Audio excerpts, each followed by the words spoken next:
Buenas tardes. Vamos a presentar hoy el nuevo libro de Macario Valpuesta. Yo voy a hacer una presentación telegráfica como corresponde a mi papel, porque el protagonista es él, que es el que ha escrito un libro magnífico titulado España reivindicada.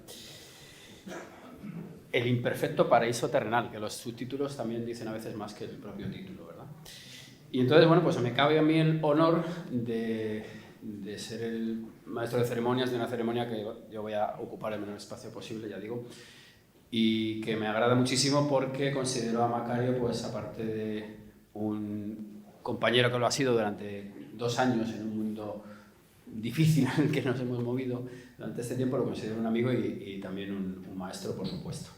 Y estoy muy agradecido. Siempre que he tenido yo alguna duda he acudido a él, como doctor en filosofía clásica que es, como pues, un experto en muchas materias, en latín, en derecho y en otras muchas cuestiones que han convergido, y yo me alegro muchísimo, en un libro que creo que es altamente recomendable. ¿Por qué? Pues porque aborda uno de los problemas clásicos que nos afectan a todos los españoles, que es España y el problema de España en definitiva, ¿no?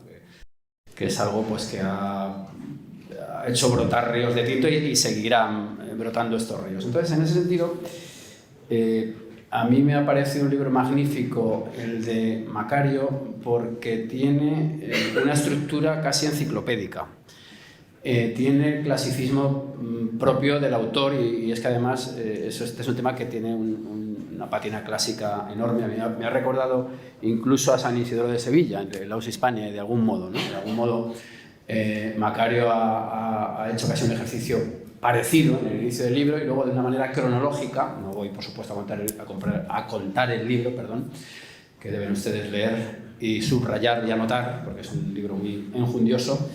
Pero es un libro que tiene, aparte del rigor que se esperaba de Macario, pues tiene esa socarronería que a veces tiene Macario, yo creo que transpira en algunos momentos del libro. Tiene, por supuesto, una abundantísima cantidad de referencias literarias que sirven para entender la materia que se está trabajando, porque no todos son ensayos, no todos son crónicas. Hay también el mundo de la literatura tiene mucho que ver. El mundo clásico que él recoge perfectamente y, en fin, pues hace un recorrido excelente, además actualizado, tomando las referencias de los ensayistas contemporáneos y aquí ya termino y le doy paso a él. Sobre todo, a mí aparte de que me ha gustado muchísimo el libro, y se lo comentaba yo el otro día por teléfono, no pude resistir llamarle al celular. Porque el último capítulo es sorprendente. ¿Sorprendente por qué? Porque aborda los últimos años, los que nos han conducido a la situación de crisis nacional tan grave en la que nos hallamos, con un golpismo, pues, en fin, no vamos a calificarlo porque podemos hasta incurrir en algún delito. Pero cuando uno lee los últimos tramos del libro y Macario se ha ocupado de ir ordenando la secuencia de hechos, sobre todo los que han sucedido al 11M, famoso, ¿verdad?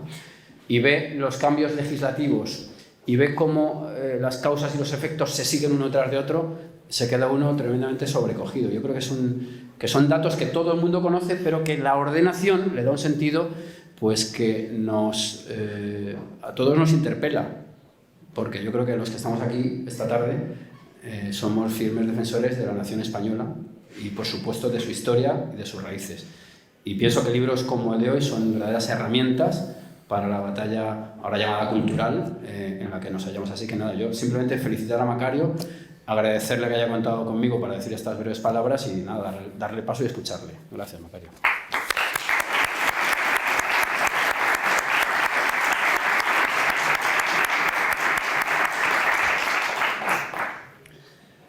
Bueno, vamos a empezar primero con el capítulo de los agradecimientos, y son varios lo que tengo que hacer. En primer lugar, gracias al Real Círculo de Labradores por permitirnos celebrar este acto aquí, en este salón tan bonito y tan solemne.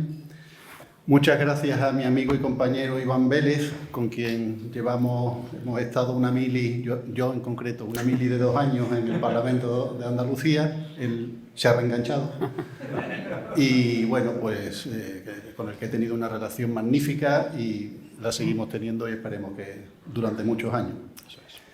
Después también quería agradecer a mi amigo Marcelo de la Puebla, que no está aquí presente, pero que va a llegar un poquito más tarde, que va a amenizar un poquito el acto con una pequeña interpretación musical, porque creo que es importante también relacionar, la defensa de España también está relacionada con la cultura, no es solo teoría, ¿no? No es solo letras o no es solo un libro, sino que es también el arte, es también la defensa de nuestros valores, de los valores hispanoamericanos. Él es chileno de nacimiento e hispanoamericano de corazón. Y bueno, pues para finalizar el acto esperemos que llegue a tiempo y hará una pequeña interpretación. Luego quería agradecer públicamente a mi gran y admirado Juan Caruncho, que es mi editor, que está haciendo una labor de edición de libros, no porque edite los míos, pero bueno, también, pero está haciendo una labor muy buena, comprar los libros que él edita, porque son libros seleccionados, y me acuerdo de una calle de Sevilla que tiene una vocación muy bonita, que es la Virgen de los Buenos Libros, los buenos libros. Pues muchas veces decía, hay que leer, bien, pero hay que leer cosas buenas, no basura, ¿no? Que muchas veces también hay libros basura, igual que hay programas basura en la televisión. Así que nada, muchísimas gracias a Juan, porque ya digo, es el segundo libro que me edita y yo estoy muy contento con eso. Y por último, gracias a todos vosotros por haber venido y haber estado aquí este ratito y esperemos que os guste lo que vamos a decir. Bueno, este libro me ha pasado algo parecido a lo que me pasó con el otro, el que también me editó mi amigo Juan, que es el de la herejía como dogma. Y es que los libros, cuando uno empieza a escribirlos, no sé si alguno de vosotros ha pasado alguna vez, que empieza uno a escribir y de repente nota como el libro empieza a tomar vida y empieza a ser él el que manda, ¿no? Y entonces uno intenta llevar la cosa por unos derroteros, pero el libro tiene sus exigencias, ¿no? Parece como si tomara una vida y te impusiera una serie de condiciones. Entonces, realmente me ha pasado con este libro. O sea, uno va escribiendo y realmente pues a veces se siente uno el criado, ¿no? Que el que manda es el mismo libro. Entonces, bueno, pues en este sentido parece que, o yo tengo la sensación de que se me ha ido un poco de madre, ¿no? Que yo quería hacer una cosa como más breve. Pero claro, es que España es tan rica, tan compleja, en fin, tan enigmática muchas veces, ¿no? Porque efectivamente existe un problema de España. España ahora se ha convertido en un problema filosófico, ¿no? Desde el regeneracionismo, desde el desastre del 98, pues España toma vida, ¿no? Y bueno, pues he intentado hacer lo que he podido, pero bueno, me ha salido un poco, ya digo, más grande de lo que uno quería, pero es que yo creo que el tema lo merece. Bueno, pues como veréis cuando lo podáis leer, el libro está dividido en 2 partes, una primera que es un poco más breve y luego tiene una segunda parte. La primera serían los fundamentos, hablo de los posibles fundamentos de España como nación o como patria, porque he huido un poco del debate terminológico, ¿no? De la nación, el nacionalismo, que es una nación. Y he optado por esta palabra que es mucho más querida por nosotros y mucho más natural, ¿no? La patria. Pues igual que existe nuestra patria chica o nuestra patria chiquísima, que es Sevilla, ¿no? Nuestra patria regional, y bueno, pero nuestra patria con mayúscula es España, ¿no? Y bueno, pues he pensado que España pues se fundamenta en 4, o históricamente se ha hablado de 4 pilares que fundamentan la existencia de esta patria española o de esta nación española. Sería la geografía, en torno a la península ibérica y las islas adyacentes, la raza, la lengua y la religión. En cuanto a la geografía, bueno, pues eso ya nos plantea algunos problemas, bueno, de la organización territorial de España, que es un continente en miniatura, ¿no? Como se ha dicho, y tiene el problema de eso de la capitalidad de Madrid, que mucha gente reniega de ella, ¿no? O que considera que no es la más adecuada, que debería haber sido otra la capital, que Madrid no se puede comparar con París o con Roma o con Viena, en fin, todas estas cuestiones, ¿no? Y no digo la solución que he llegado porque para eso tenéis que leer el libro, ¿no? Luego el asunto de Portugal, ¿no? Portugal, que no es España, pero podría haberlo sido, ¿eh? El asunto de Gibraltar, en fin, la cuestión territorial. Luego tenemos la cuestión de la raza, que es de todos los 4 pilares, yo creo que es el que menos trascendencia tiene, porque eso a pesar de que el 12 de octubre era celebrado hasta no hace mucho con el nombre de Día de la Raza. Pero yo creo que está claro que la raza no es el elemento esencial en la conformación de la nación española. A pesar de que, por ejemplo, si uno ve la selección de fútbol de España, que ahora la vamos a ver estos días, y la comparamos con la que veíamos hace unos años, vemos que el promedio racial es muy parecido, ¿no? Hay un prototipo de jugador español que van pasando los años, ¿no? Y los que nos gusta ver las selecciones, pues decimos, hay un prototipo de jugador de la selección francesa. Por cierto, muy variopinta, ¿no? La selección francesa. Pero en la selección española hay un patrón. Sin embargo, ya digo, no, ese elemento no es esencial. Es el que menos importancia tiene. Luego, otro factor fundamental es la lengua española, ¿no? La lengua, el español, castellano o español, que es una lengua maravillosa, oficial en 20 países del mundo, oficial en la ONU, segundo idioma más estudiado del mundo, una lengua con una potencialidad tremenda que está en expansión en todo el mundo, excepto en España, ¿no? Y esto aquí ya empezamos a ver las anormalidades de este régimen que padecemos, ¿no? Y no solo la cuestión de la educación, también lo vemos incluso en el asunto de la toponimia, ¿eh? Nos obligan a decir Lleida y Girona y Hondarribia, y esos son al fin y al cabo grandes ciudades. Ya no digo nada, nombres de pueblos pequeños que siempre han tenido un nombre en castellano, que se ha usado el nombre en castellano, pero que están empeñados en eliminarlos, ¿no? Y por último, el cuarto factor fundamental en la conformación de la nación española, pues es la religión católica. España era la monarquía católica. El catolicismo ha impregnado nuestros valores, ha impregnado el territorio. Cuando uno llega a un pueblo, pues el punto central, el punto, diríamos, sobre el que todo gira, pues es una iglesia, es una catedral, y todo lo vemos normal. Sin embargo, bueno, pues esto es denunciado por tantos historiadores progresistas que incluso han sacado la palabra de contexto, la palabra nacionalcatolicismo, pues para designar y para denigrar pues una visión que sencillamente lo único que hace es poner en evidencia, o sea, darse cuenta de la evidencia de que la nación española pues es una nación que se ha conformado en sus valores, en sus grandes ideales sobre la base de la religión católica. La segunda parte, dejando ya los fundamentos, ya es una parte más histórica. Entonces hago un repaso, imaginaos, es que por eso os digo que la materia es abundantísima, porque esto es, hacemos una revisión de la historia de España desde los romanos hasta Pedro Sánchez. O sea, hay materia de sobra, ¿no? Evidentemente es un ensayo, no es un libro histórico, no es un manual, evidentemente. Entonces uno va directamente a la valoración de los hechos, ¿no? La Hispania romana, la Hispania visigoda, en fin, las distintas fases de la Edad Media, voy seleccionando, el siglo de oro. Evidentemente intenta dar una visión coherente y comprensible de esta España, un poco en la estela de Julián María, ¿no? Que hablaba de la España inteligible. Los temas, como podéis imaginaros, son amplísimos y cada uno de ellos pues, podía justificar un libro bastante gordito. Por ejemplo, La Reconquista. Por cierto, el título del libro de Iván Vélez, el reciente libro de Iván Vélez, que se lo recomiendo a todos ustedes porque es un magnífico, una aproximación, pero este es mucho más histórico, evidentemente. Yo lo que hago sencillamente es valoraciones, ¿no? Y entonces, bueno, pues en cualquier caso reivindico el término de reconquista, que es un término además que el pueblo español lo ha asumido como propio. El pueblo sencillo, diríamos que tiene esta visión, porque yo creo que es la visión que más se ajusta a la historia. Y también intento hacer una reivindicación cultural y absolutamente lógica de nuestro legado del pasado, que no fue europeo ni cristiano, sino el legado andalusí. Lo vemos en la Giralda, lo vemos en tantas palabras de origen árabe que utilizamos nosotros, y el lenguaje sefardí.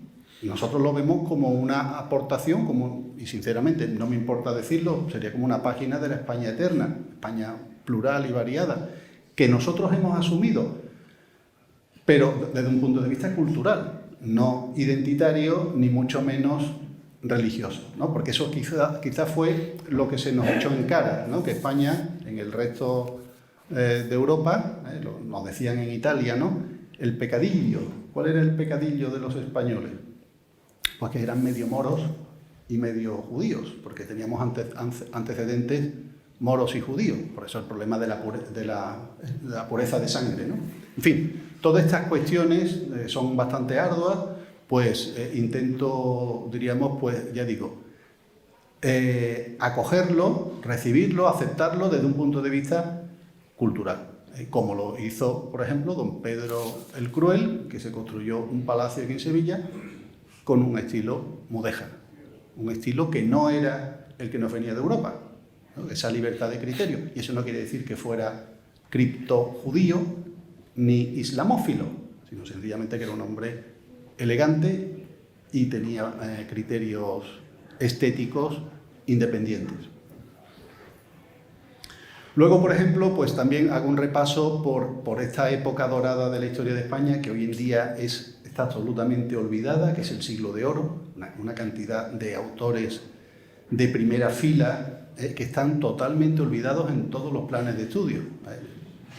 Ya no digo ya en el bachillerato, es que incluso en la universidad pues ya no se estudia a Quevedo, no se estudia a Góngora, no se estudia a Cervantes, que ahí hay un verdadero arsenal de humanidades, ¿no?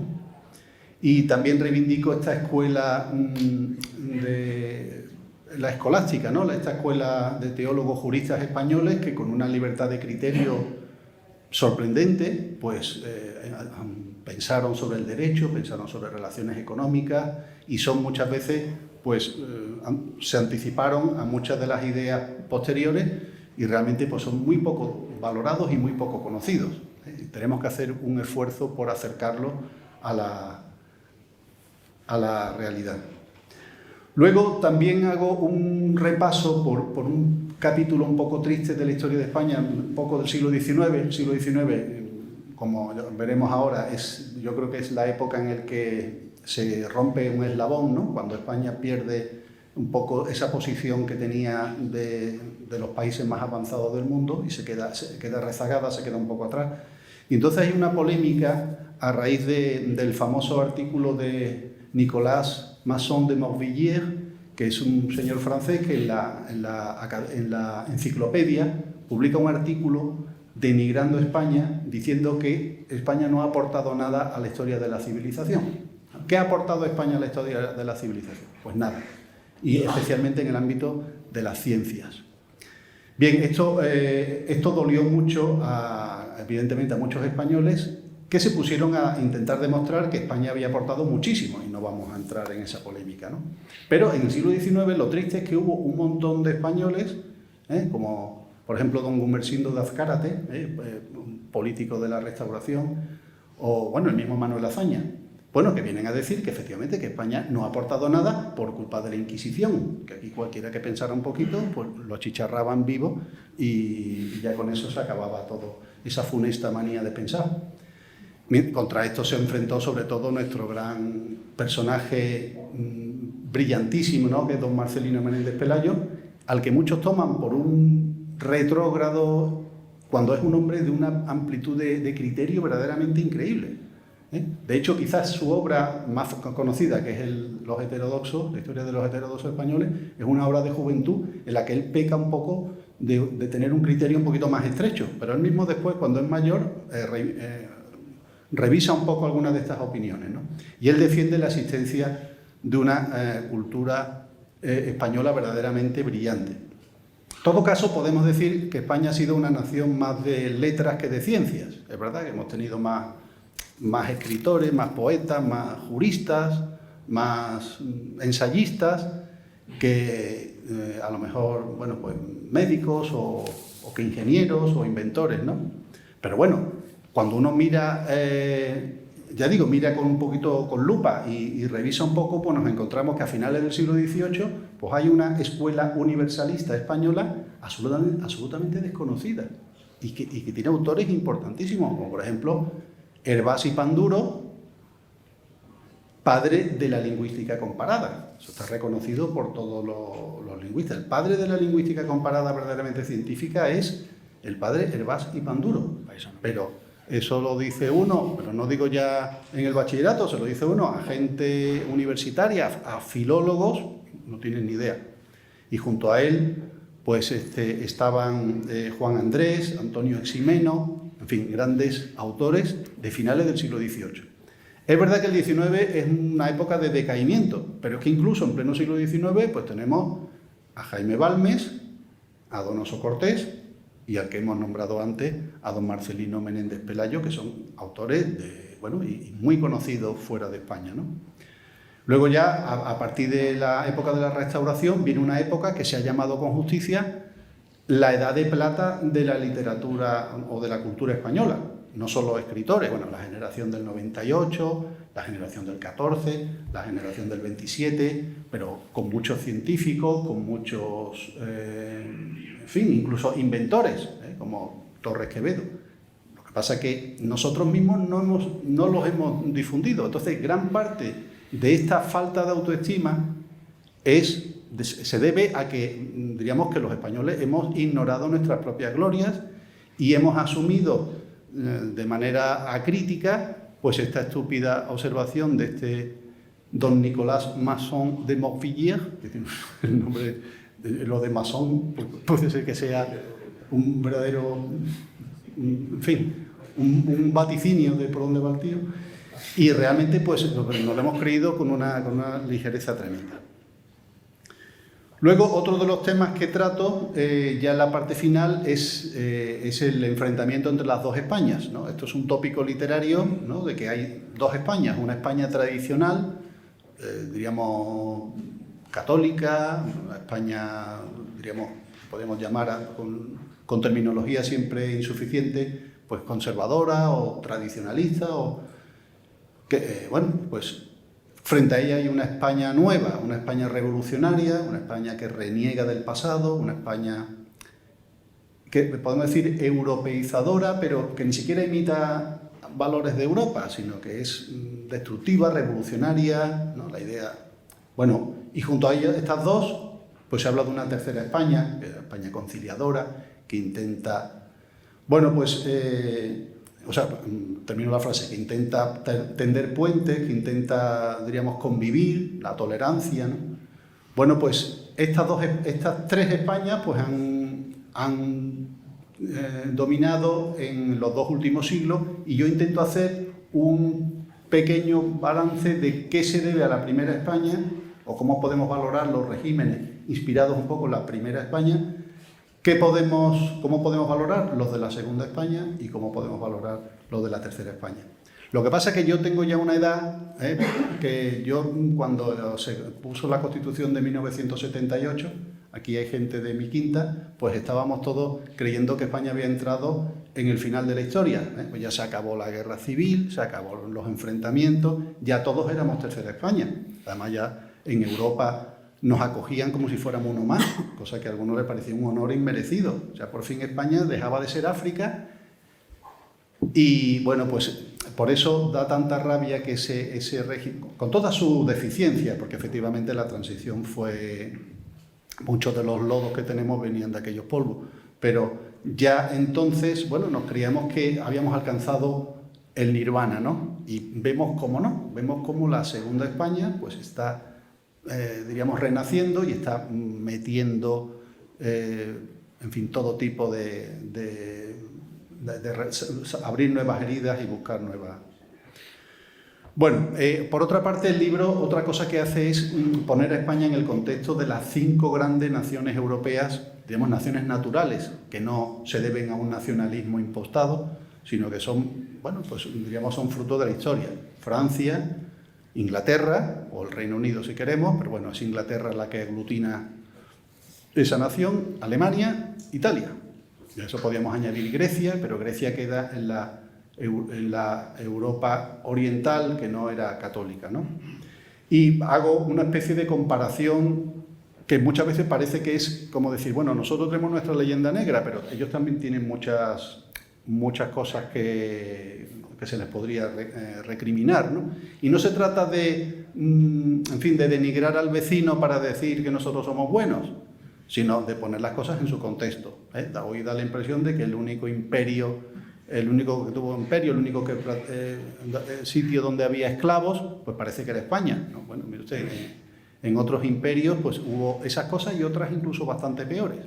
Y entonces, bueno, pues hago una especie de comparación para intentar demostrar que no somos extraterrestres, que no somos cainitas, que no llevamos la marca de Caín, como se ha dicho muchas veces, ¿no? La idea esta de la España negra, de que los españoles pues, somos vengativos, rencorosos, que estamos tocados por, en fin, una maldición, que somos una nación en la que hay páginas más buenas y páginas más malas, igual que en todas.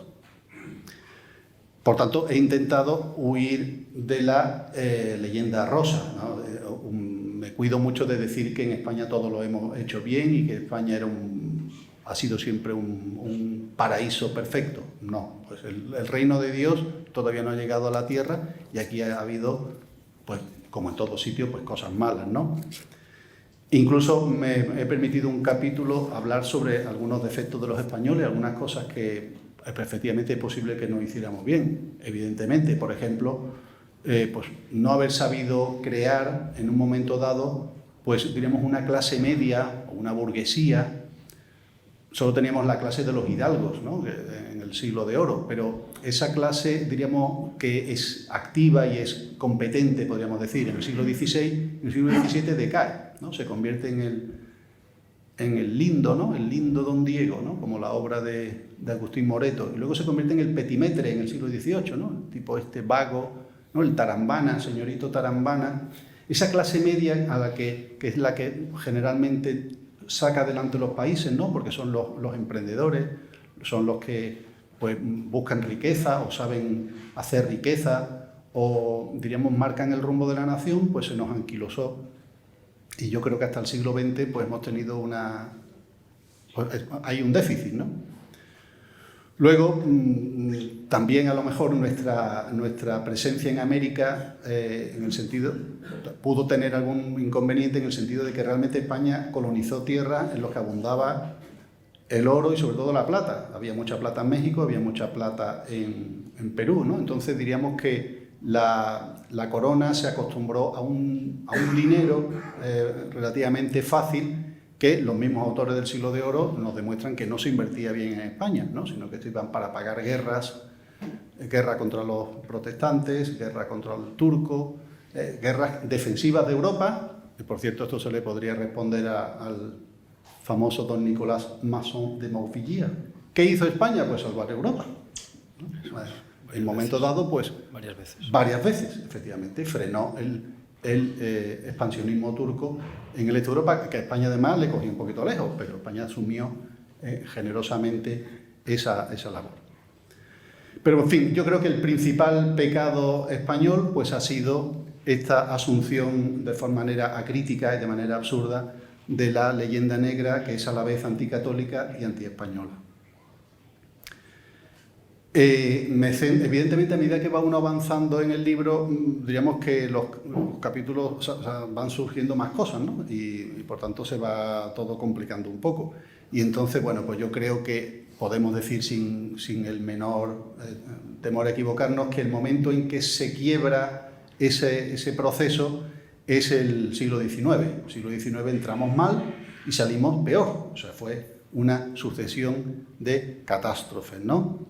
Sabéis que empieza con el desastre de Trafalgar, que acaba con nuestra flota, que era la segunda del mundo posiblemente, o estaba muy cerca de Inglaterra, pero la absurda alianza con la Francia revolucionaria, pues no sabemos qué beneficio tenía. En el siglo XVIII tenemos los pactos de familia y España está siempre un poco a la secuela de Francia, pero bueno, en el siglo XVIII la verdad es que no nos va mal.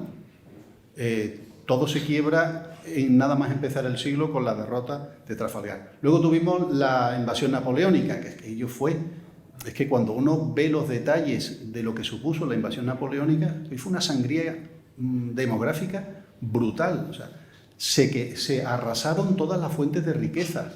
Las incipientes industrias que había quedaron arrasadas. Se saquearon monumentos, se llevaron... bueno, aquí, por ejemplo, el mariscal Soult es famoso por haber desvalijado Sevilla, ¿no?, de todos los murillos que pudo. Y bueno, como esto en todas las ciudades españolas. Y lo malo era que los aliados ingleses eran todavía peor. O sea, Wellington se llevó de todo lo que pudo, ¿no? Y bueno, pues fue una masacre brutal. Y además esto frenó, en fin, los ánimos, diríamos, de reforma que había en la sociedad española, que venían desde hacía mucho tiempo, ¿no? Porque encima tuvimos a un personaje siniestro como Fernando VII, cuyo padre había sido igualmente un personaje siniestro, porque Carlos IV es otro petardazo absolutamente increíble, ¿no? Luego tuvimos las guerras carlistas, sobre todo la primera, que es brutal. O sea, la primera guerra carlista es que mucha gente no es consciente de la sangría que supuso y de las represalias tan tremendas que cometían tanto unos como otros, porque se iban vengando. Los abusos de Zumalacárregui pues eran respondidos por, en fin, el general Cristino que fuera, multiplicado por 2. Aquello fue otra sangría, ¿no? Luego, en fin, pronunciamientos, constituciones, en fin, lo que todos sabemos, ¿no? El sexenio revolucionario, el periodo que va de 1868 a 1875, es verdaderamente esperpéntico. O sea, es que cuando uno ve los 4 presidentes de la República, cuál más estrafalario, personajes absolutamente descerebrados. Bueno, pues España toca fondo, y hay un envilecimiento de las instituciones absolutamente tremendo. Y luego ya cuando España parece que va un poquito mejor con el régimen de la Restauración, con todos sus defectos. Bueno, España es un país muy rural todavía, con un gran analfabetismo, pero bueno, va poco a poco para arriba. Encima ya tenemos el desastre del 98, porque bueno, tuvimos en el siglo XIX también la pérdida de la mayor parte de los virreinatos americanos. Pero a pesar de todo, a pesar de que, digamos, las sangrías se cometieron allí, en América fue una verdadera guerra civil, y hubo lugares tremendos como en Venezuela donde se cometieron matanzas también brutales, pero bueno, eso quedó ahí un poco y a los peninsulares nos afectó menos. Pero en cambio todos sabemos que el desastre de Cuba y Puerto Rico, pues aquello fue ya, o sea, el momento en que Europa se estaba repartiendo África, y estaban las colonias, en fin, todos haciendo sus colonias, pues España fue definida por Lord Salisbury como Dying Nation, ¿no? Una nación moribunda, que realmente es doloroso, ¿no? En fin. También hablamos en el libro, imagino la cantidad de cosas, pues estoy diciendo, y ya digo, hay muchísimo más, ¿no? Evidentemente.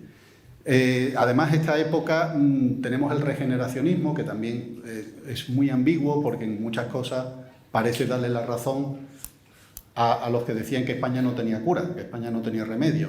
Y el regeneracionismo, incluso desde el punto de vista ideológico, pues el punto de partida de los separatismos, tanto del separatismo catalán como del separatismo vasco, como de incluso nuestro peculiar Blas Infante, al quien estoy ahora ocupando para ajustarle un poco las cuentas. Bueno, en fin, no quiero aburriros más. Voy a decir ya lo último es que, a pesar de todo, en el subtítulo he querido darle un tono de optimismo, ¿no? El imperfecto paraíso terrenal, porque a pesar de todo, a pesar de que todos consideramos que España sigue siendo un problema, que a veces pensamos que nos la estamos cargando, yo creo que todos nosotros pasará también cuando viajáis al extranjero, os dais cuenta que incluso países muy ricos y muy prósperos y muy civilizados, nos parece que son cosas muy bonitas, pero decimos, esto como en España, en ningún lado. Y es verdad, o sea, que España es... De hecho, tenemos tanta gente que viene a vernos, ¿no? Tanto turistas europeos, americanos, que viene porque realmente aquí se vive muy bien. Hay una calidad de vida que a lo mejor no depende de infraestructuras, aunque tenemos una infraestructura decente, ¿no? No vamos a decir que todo está mal, pero bueno, pues que España es un país adorable, ¿no? Y es un país que a veces nos desquicia, pero que sigue siendo especialmente atractivo. De todas maneras, es un país que está muy amenazado, ¿eh? Y claro, uno no puede acabar un libro sin darse cuenta y advertir, porque y esto yo creo que lo tenemos que difundir, que España tiene unas amenazas globales tremendas. Yo creo que la más importante de todas es una de la que habla mucho nuestro gran amigo Curro Contreras, que es la demografía. España tiene un problema demográfico tremendo, porque no nacen niños suficientes. Es un problema un poco europeo, pero en España está acentuado de una manera alarmante. A lo mejor aquí en Sevilla, en Andalucía, no está tan mal, pero hay regiones españolas como Asturias o Galicia que es verdaderamente dramático. Esto es muy malo no solo por el estado del bienestar, sino incluso por la evolución económica básica. Así que, bueno, pues esto hay que defender a la familia, defender al matrimonio, que es la entidad en la que se producen la mayor parte de los niños. La gente que cohabita, que no se casa, que viven juntos, pues tienen muy pocos hijos. Y esos hijos, además, pues suelen tener muchas veces pues, problemas, en fin, educativos. Así que tenemos que defender la familia y la natalidad. Luego tenemos, evidentemente, un separatismo supercrecido, un separatismo que, bueno, que no vamos a enrollarnos porque lo estamos viendo todo, que cuenta con la complicidad del gobierno, cuenta con la complicidad de toda la izquierda. Realmente uno se sorprende de que, por ejemplo, cuando salió Unión, Progreso y Democracia, parecía una fuerza política de izquierda, pero que defendía a España sin problemas, y vemos cómo no ha arraigado. Y vemos cómo la gente del PSOE, que yo supongo que debe haber votantes de buena fe, pues parece que no se dan cuenta de esta terrible y tremenda complicidad. Luego tenemos la amenaza de la invasión migratoria, que estamos viendo cómo en España no se defienden las fronteras, no se defienden lo lógico que sería que tener una inmigración ordenada. Y vemos que efectivamente hay un estado del bienestar que todavía más o menos funciona, pero que corre peligro de colapsar, porque evidentemente no puede soportar estas avalanchas, y además tenemos un país que tiene 3 millones de parados. En este sentido no se está cumpliendo lo que dice la Constitución, que habla de pleno empleo.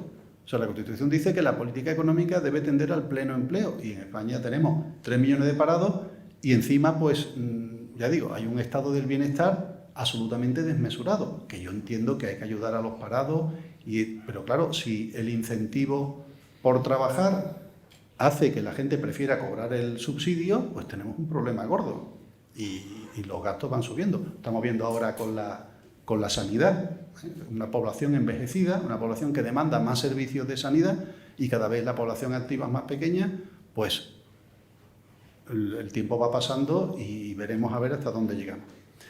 Otra amenaza tremenda que tiene España es desde el punto de vista cultural. Bueno, pues estas ideas que vienen de la izquierda americana. La izquierda americana para mí yo creo que es la peor, la más negativa, la más corrosiva, con esto de la cultura de la cancelación, ¿no? Esto del wokismo y todo esto.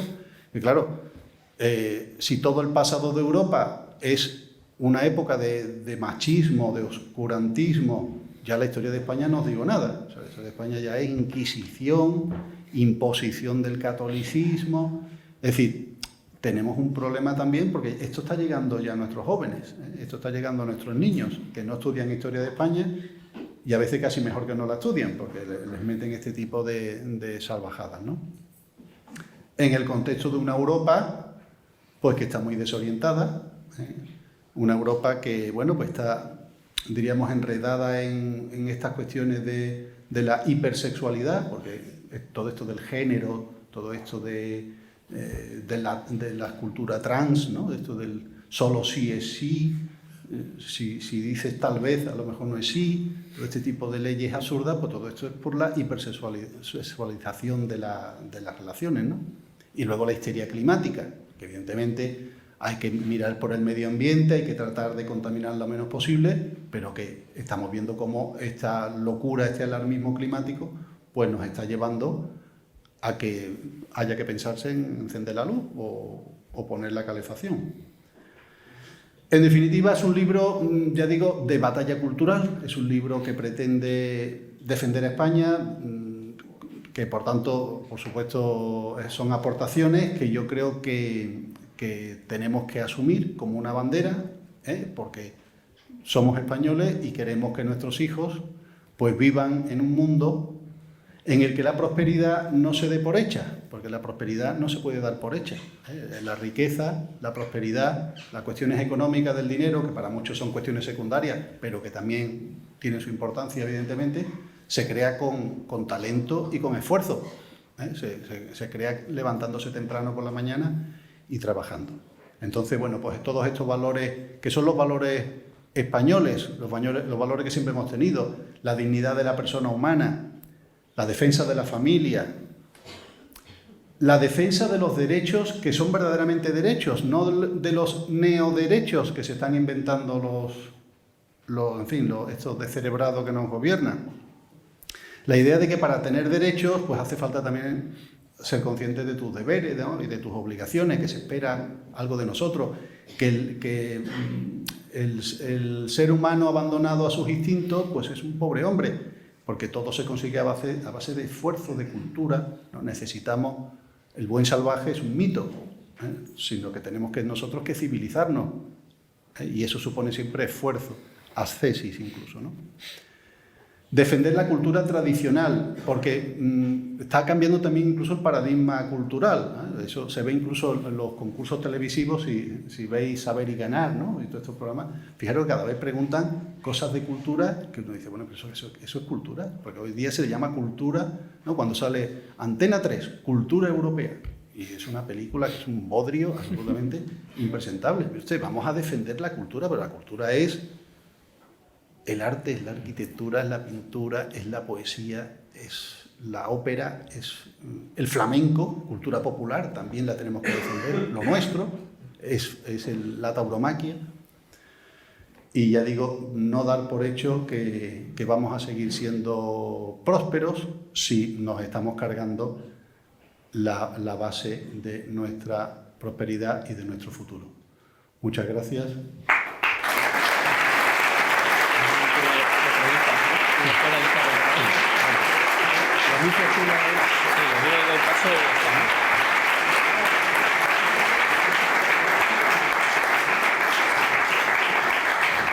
Muy bien, pues antes del cierre musical que tenemos previsto, vamos a hacer un turno de palabras. Yo pido siempre, lo que siempre se exige en estos casos, concisión y precisión en las intervenciones. Ahí, no sé si hay micrófono. Hola.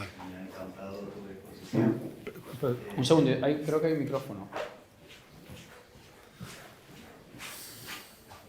Eso es. Sí. Hola. Sí. Vale. Perfecto. Bueno, has comentado que el problema principal que va de la actualidad, el problema principal de España es el tema de la falta de población, cómo quedamos gente. Eso lo has comentado. No he leído el libro, acabo de comprarlo, evidentemente, pero no sé si analiza un poco el tema de lo que es la situación en la que se vive en el aborto, cómo hoy el aborto puede hacer tanto daño respecto a ese problema que está haciendo la eutanasia. No sé si comentas algo en el libro sobre el aborto y la eutanasia. Gracias.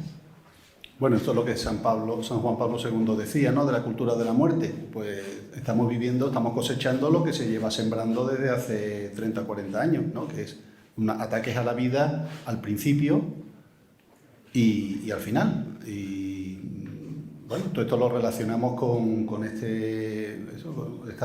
esta comodidad que tenemos todos, porque además se nos dice, no, es que los jóvenes hoy en día no pueden tener hijos porque las condiciones sociales, pero hombre, nuestros padres tenían hijos en unas condiciones muchísimo peor que las nuestras, ¿no?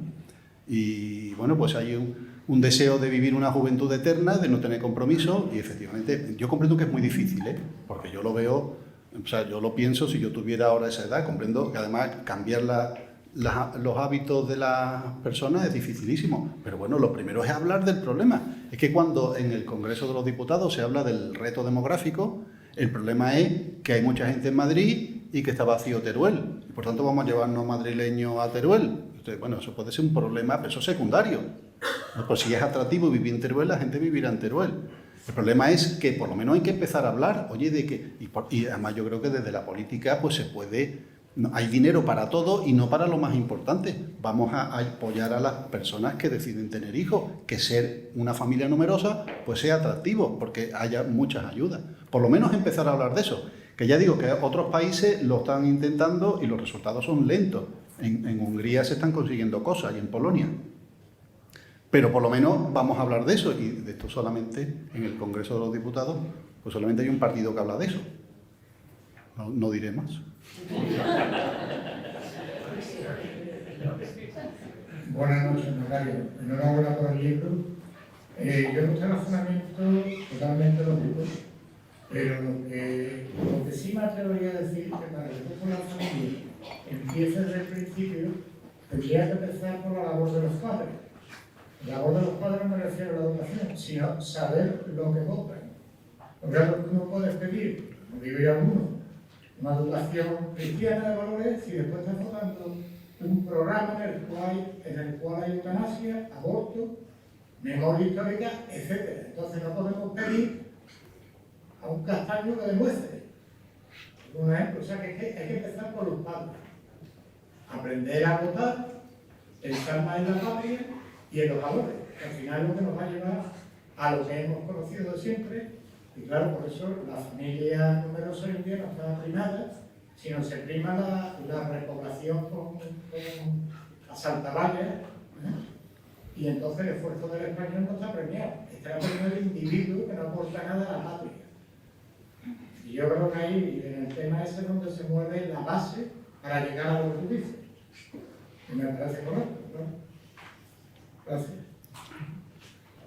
Sí, estoy de acuerdo contigo. Se trata de... Lo que pasa es que la gente quiere oír...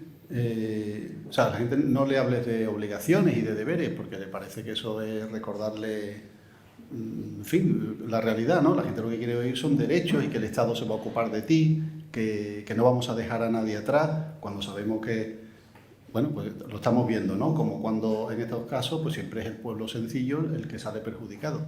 Pero a la gente hay que decirle la verdad y hablarle con lenguaje que a lo mejor no es políticamente correcto, pero esa es la realidad.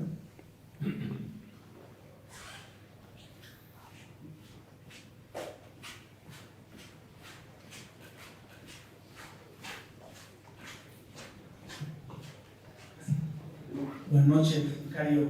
¿Podría hacer un breve retrato de Blas Infante, por favor? Mire que se espera. Bueno, de hecho, estoy ahora con mi amigo Blas. Estamos ahí mirando. Mira, es un hombre, yo creo que es un hijo de su tiempo. Aquí el problema, realmente conocer a una persona por sus escritos, no sabemos hasta qué punto... Porque hay algunos indicios que nos da a pensar que a veces no era muy sincero en lo que escribía, porque después dice, yo es que en aquella época no podía decir estas cosas para no alarmar a la gente.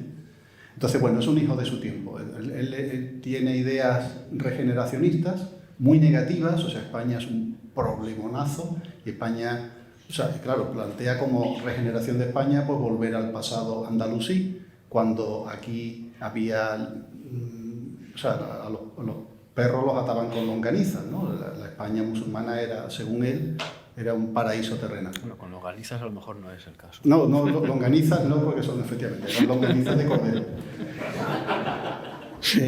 Luego tiene las ideas revolucionarias, ¿no? de destruir todo lo existente, es un hombre muy influido yo creo que por el anarquismo, y luego tiene las ideas de los nacionalistas, que es a la vez, yo soy muy guapo, y en el resto de España son muy feos, y a la vez los feos me están oprimiendo a mí. O sea, yo soy superior, pero me están humillando. O sea, es esta combinación de victimismo y superioridad, de complejos de superioridad y de complejos de victimismo, que lo vemos en los nacionalistas catalanes y los nacionalistas vascos y en todos nacionalistas. Es una combinación de soy superior, pero llevo 7 siglos humillado. Entonces no eres tan superior, yo eres mierdecilla, ¿no? Básicamente eso, es un hijo de su tiempo. Y luego mezclado con yo diría que con un lenguaje así un poco masónico, esotérico, el bien, la idea, todo con palabras con mayúsculas, ¿no? Pensamiento así medio hegeliano. Pero bueno, ya te digo, ya te haré una aproximación sobre este hombre que es el padre de la patria, no lo olvidemos. Y es el modelo que nos ponen ahora como la Andalucía que queremos para el futuro.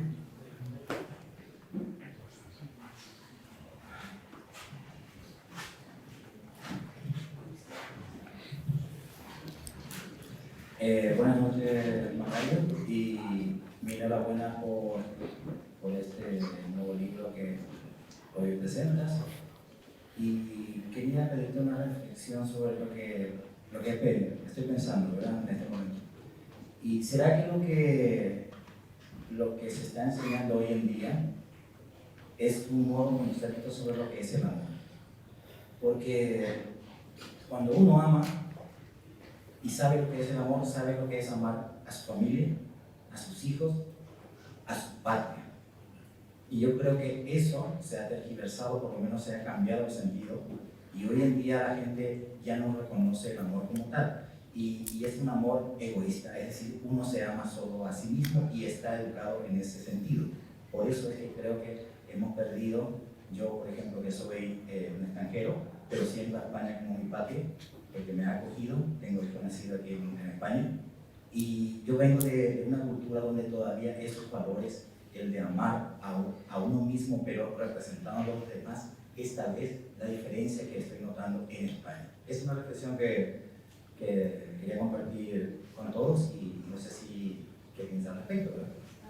Bueno, sencillamente, efectivamente, el patriotismo nace del amor. El amor va en círculos concéntricos. Uno ama a su entorno, no su familia, su ciudad, su región.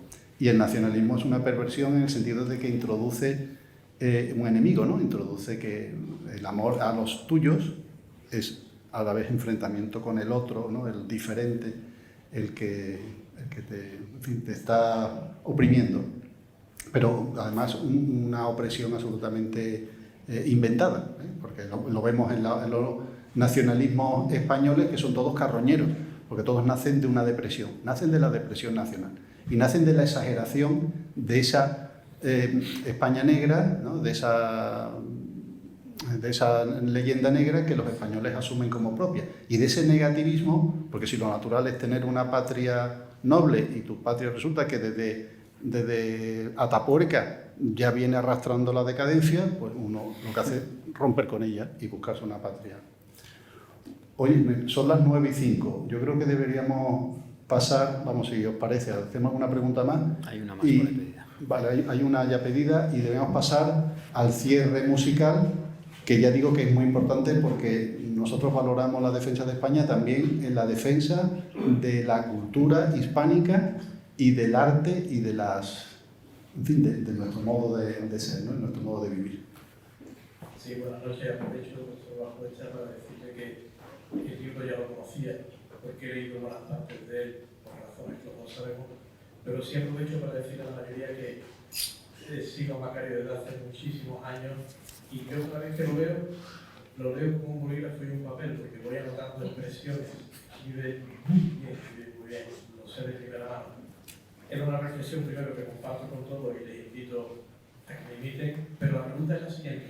Este momento actual de tanta zozobra, de tanto desasosiego, ¿podrías equiparármelo con otro momento de España para yo hacer una idea de cómo puede acabar esto?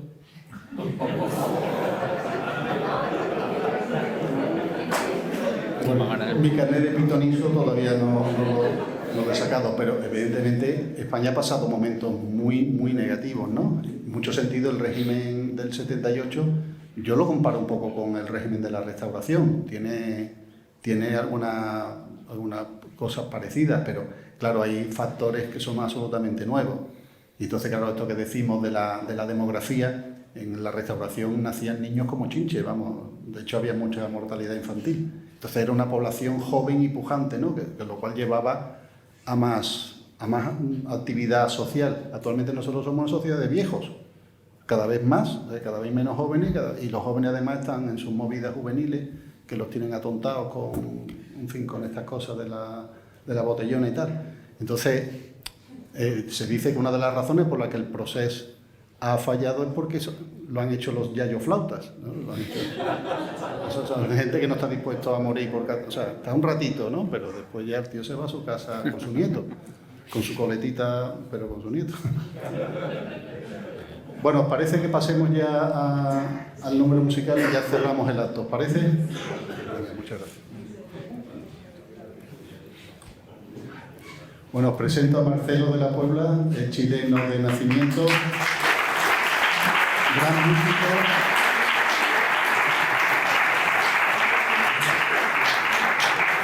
Ha estudiado mucho, es un gran aficionado al flamenco, conoce la música folclórica de toda América y es un experto en los cantes de ida y vuelta, ¿no? Sabemos que el flamenco no es como decía Blas Infante, que era el grito de los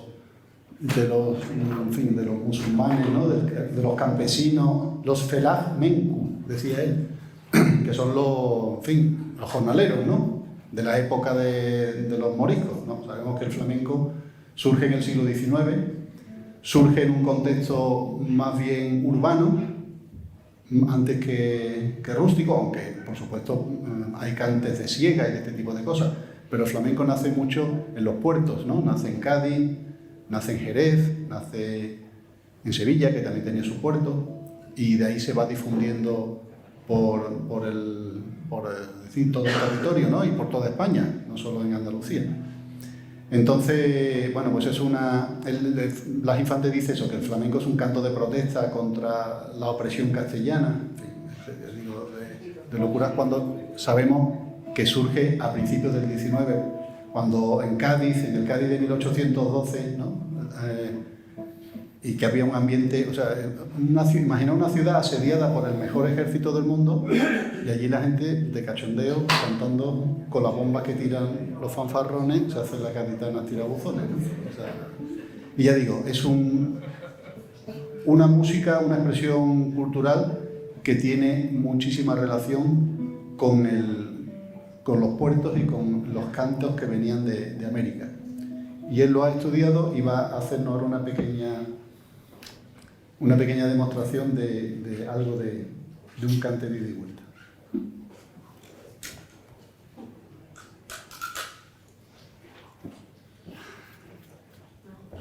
Gracias, Macario. Buenas noches a todos. Adiós. Iván. Buenas noches a todos. Muchas gracias por la invitación.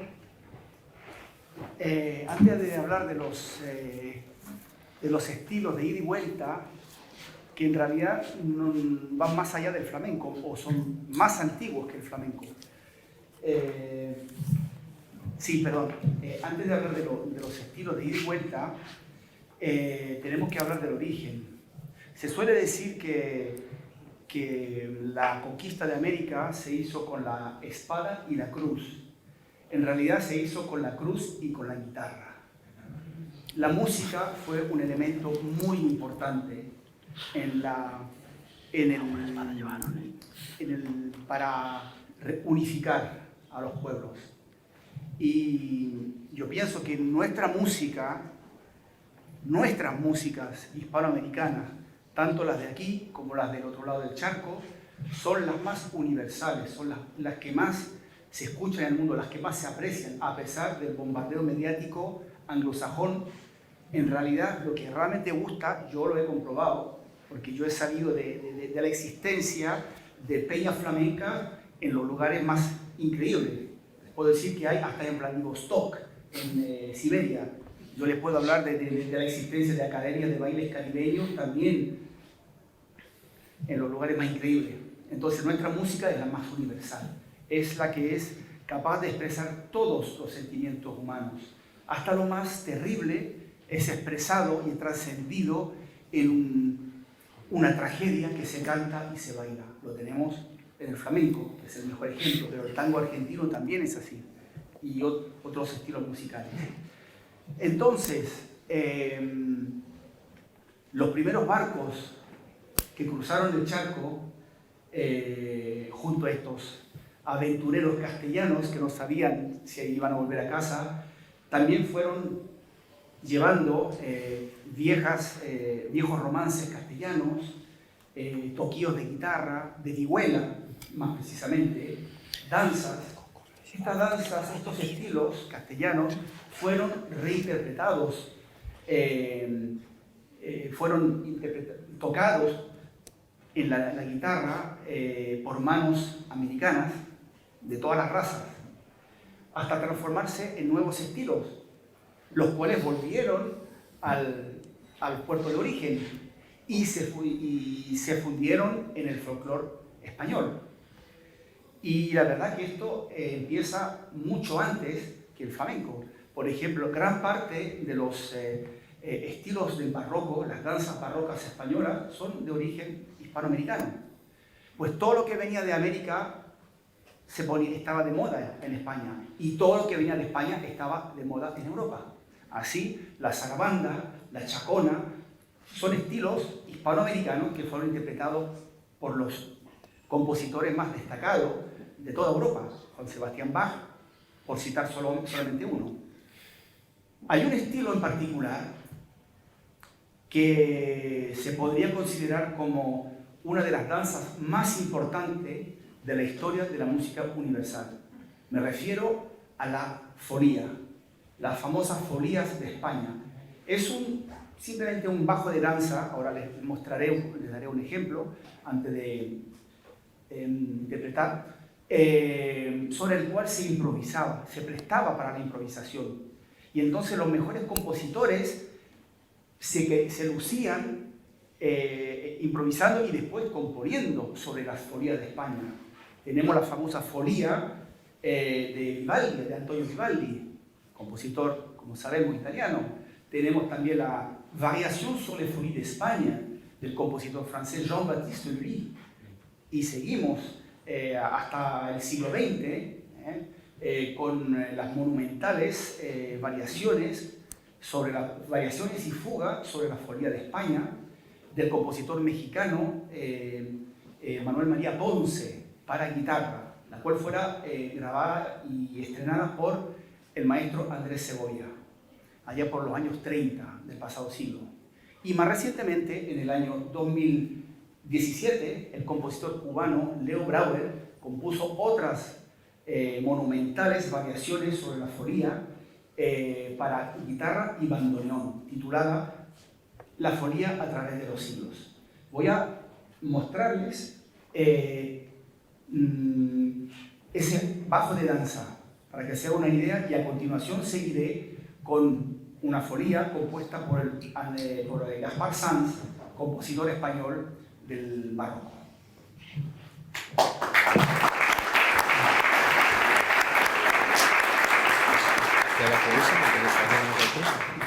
No dice nada. Creo que ya ¿Se escucha?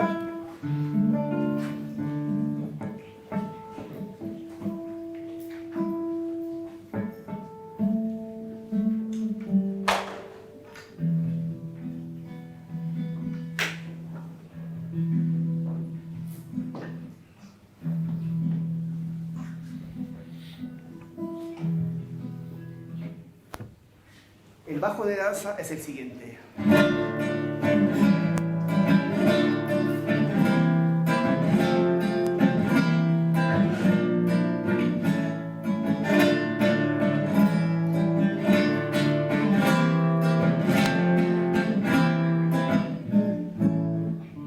Y sobre ese bajo se improvisaba.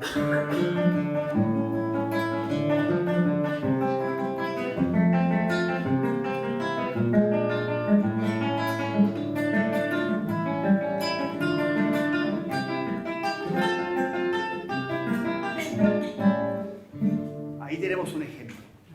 Entonces empiezo ahora con la folía de Gaspar Sanz.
Los estilos flamencos de ida y vuelta, en realidad son muchos.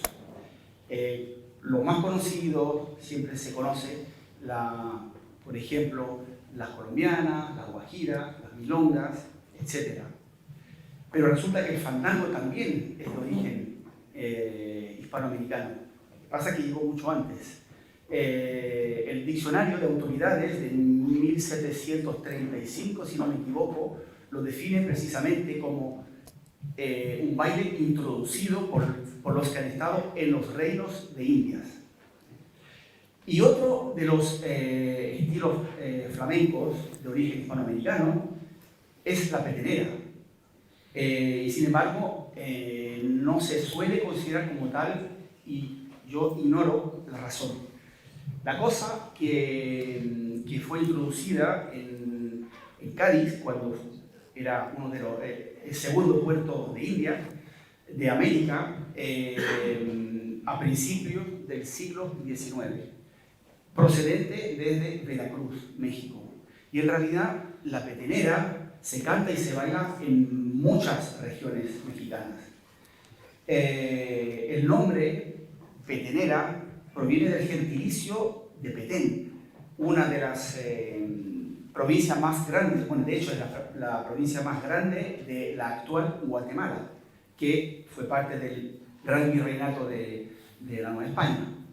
Entonces llega a España, se introduce en el folclore, existen peteneras en toda España, incluso en Cataluña. Yo he escuchado peteneras catalanas con bandurria, con todo tipo de instrumentación y por supuesto cantadas en catalán, muy curioso. Y en Andalucía, naturalmente, entra en el arte flamenco. Fue grabado por primera vez por Antonio Pozo el Mochuelo, allá hacia 1903, por ahí, todavía en cilindros de cera, y después fue interpretado por doña Pastora Pavón, la niña de los peines. Ella le dio ese carácter tan profundo, tan grande, que ella creó la petenera grande. Eso sí, tiene un carácter más trágico, más solemne, más profundo, más hondo. El asunto es que en la posguerra se empezó a desarrollar toda una leyenda negra en contra de la petenera. Y de hecho, hasta ahora, muchos flamencos se niegan incluso a cantarla porque dicen que da malfario. Incluso algunos se levantan y se van cuando escuchan a alguien interpretar la petenera. Bueno, no hay que ser supersticioso porque esto trae mala suerte. Así que espero que después de estas dos peteneras que voy a interpretar no ocurra ninguna desgracia. Toco madera. La primera, naturalmente, es la petenera mexicana y terminaré con algunas falsetas por petenera flamenca. Gracias.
las Españas!